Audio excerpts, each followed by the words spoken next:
Hi, hello. We are back with another episode of this mess. How are you doing? Is everything going okay with you? Everything's going okay-ish for me. We're hanging in there. We're moving forward. So, before we get into this week's new werewolf stuff, I do want to let you know that the book that I talked about last week, J.F. Gonzalez's book, Shapeshifter, it is now available back in print. It is available in paperback and ebook. If you just look it up on Amazon, it's right there. So happy reading. It's out, back, ready to greet the world again. I highly recommend this book. I really hope you check it out. Now, there's not going to be a movie this week. I didn't watch a werewolf movie this week. I'm very sorry. The tubi spiral is real. I had to take a break. I ended up playing poker with my 12-year-old for a few hours last night, which is usually the night I watch the werewolf movies.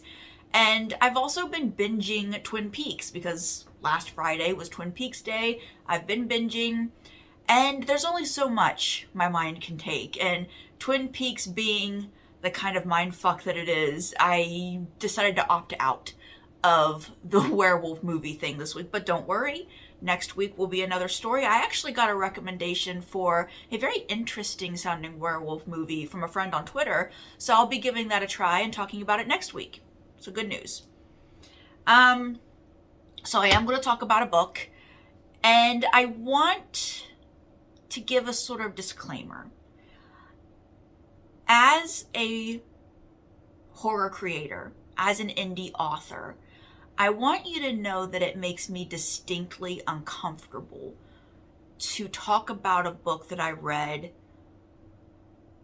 and talk about things about it that I didn't love. Because, and I do mostly talk about other indie publications, small press, self-pubbed books. This one isn't, which is why I think I feel a little more comfortable talking about the parts of it that I didn't like. But I'm not a reviewer. I am a recommender. I'm just here talking about, I have specific parameters to what I'm going to talk about, and I work within that. We're talking werewolves this year. I want to talk about werewolf books. It was inevitable that I was going to run across books that maybe don't work for me. Now, ultimately, I did enjoy this book, but that came at the expense of spending quite a lot of time not liking the book. I'll explain. I just want you to know that this is hard for me because I want to support authors. I want to support the horror genre because in publishing, the horror genre is always viewed as the redheaded stepchild, as the underdog, as the eternal weirdo. And there's a lot of looking down one's nose at the horror genre.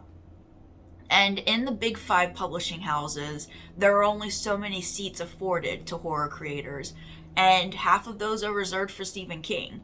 Now, some people may have complicated feelings on that. I think I do too, but there's a reason Stephen King is Stephen King, and he deserves those seats. But because of that limited number, there just aren't a lot of horror writers that ascend past a certain point, and I don't want to be anything but helpful.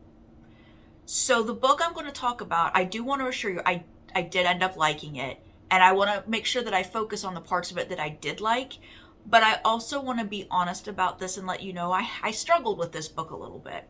So the book that I'm talking about is actually a book I know a lot of you have in your TBRs right now because it has a stunning cover, and that's why I bought it. It's Such Sharp Teeth by Rachel Harrison. So let's get into it. It is a werewolf book, very much a werewolf book. See, that's something, and I know I'm going to run into it sooner or later with some of these books that I've gotten, where it's not necessarily about the werewolf. It's not, maybe there's a werewolf in there, but it's not the main monster, or maybe it's something else. Maybe it's metaphorical. It's going to happen. No, this is a werewolf book. And I will say that Rachel Harrison is fantastic at writing about monsters. The parts of this book that are about the monster and the monstrous, there's very effective visuals written into this that I absolutely loved. The parts that are about monster, the parts that are about transformation are spot on and absolute perfection. Where I struggled with this book was with the characters, with the human characters. And I'm going to be honest, I got a third of the way into this book and was ready to quit it. I was not enjoying this book. I happened to have nothing to do that morning, so I thought I'm going to give it like 5 more pages. And then if it doesn't improve, I'm going to quit. Signs from heaven, it ended up improving. And I'm glad I stuck with it because I did enjoy it. It's just, I had a really hard time connecting with our main character. Most of the main characters, most of the humans. And that's because these people are emotionally stunted and they're very immature, despite being full-grown adults somewhere in their maybe mid-20s. Not quite late 20s, I wouldn't guess. And there's a lot of selfishness. There's a lot of acting out. There's a lot of the cool girl trope healthily at play in this that I got sick of really quick. However, because I stuck with the book, and it took just a little too long to get to this point, this stuff is explained. The neuroses of these characters and why they are the way they are is very slowly and delicately revealed. Rachel Harrison is a great writer. She's a fantastic storyteller, and all of these details were put in, and you get to understand why people are the way they are. I think the problem that I remain with is when you have an unlikable main character, you usually know that they're unlikable. I had a hard time with this because I think I was supposed to come around and like this main character, and I just didn't. Which is a shame because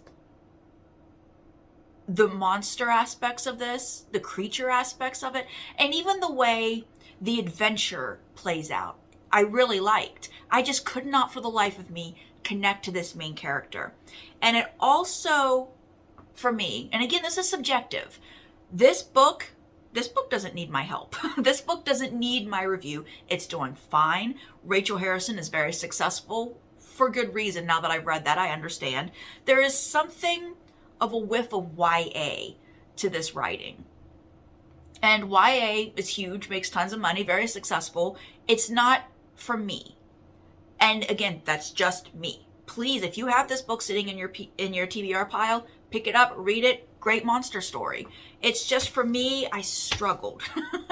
And I almost quit it. I didn't. I ended up sticking with it. But, you know, all things considered, it's a hardcover, and it looks kind of thick, but it really was. It didn't take me very long to read it.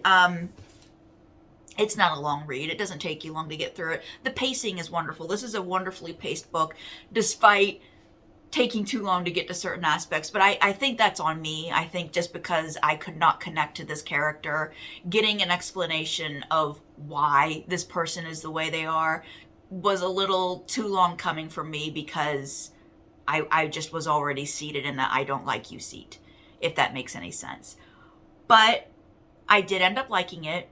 Didn't love the way it ended. Just because I have questions, and I don't want to ruin anything for you. I don't want to spoil anything, because when you're reading horror, and you read a lot of horror, you learn not to trust anybody. So thinking that you know how something's going to end is not a good idea, because there are so many authors who will turn that on you, who will say, oh, you think it's going to end this way? Flip it on you. And that's part of the genre too. So I didn't quite know how this was going to end. I thought it was going to end another way, and it ended up happening another way, which, yeah, it's not my favorite, but I did end up liking this book. I really think the monstrous aspects of this are fantastic. Great pacing. The first werewolf attack happens in like the first 5-10 pages. It happens very fast. And then we get the transformations and the sickness and the kind of anxiety about what's happening to you. It's all done perfectly. It's just But I do recommend it. If you have it, absolutely read it. If you're at all interested in it, yeah, read it. It's a werewolf book written by a woman. The main characters are women. I'm all for that. Always, always and forever all for that. So check out Such Sharp Teeth by Rachel Harrison. It'll be down below in the description if you want to check it out. It definitely deserves its place in the Year of the Werewolf over here. And I'm glad I read it. I'm very glad I stuck with it, because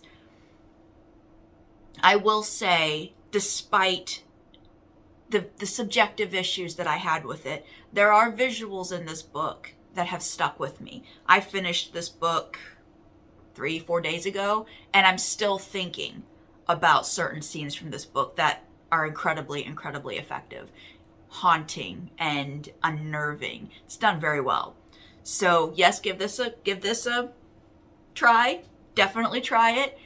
And I will be back next week with a movie, probably a book. The book that I'm reading now is a little thin one. Shouldn't take me too long to get through. There are plans for more interesting werewolf stuff coming up, and I'm really glad you're here with me on this really stupid adventure to find fun werewolf stuff. So if you are at all interested in finding out about the kind of stuff that I write, please check out summercanon.com. There is a shop there if you want to buy signed copies of certain books from me specifically, but there is also a place where you can go on summercanon.com. Published works is the tab. You can go straight to Amazon and you can buy any of my books. Help a girl out, because I'd like to get a little more of my stuff out there. If not, that's fine. I'm just glad you're here. I'm glad we're talking books. This is what I love. And honestly, that'll be it this week. No movie this week. I am sorry, but I needed a break. And a good book. Good book. I'm looking forward to next week's book. I'm looking forward to next week's movie, honestly. And yeah, that'll be it. Take care of yourselves out there. Bye.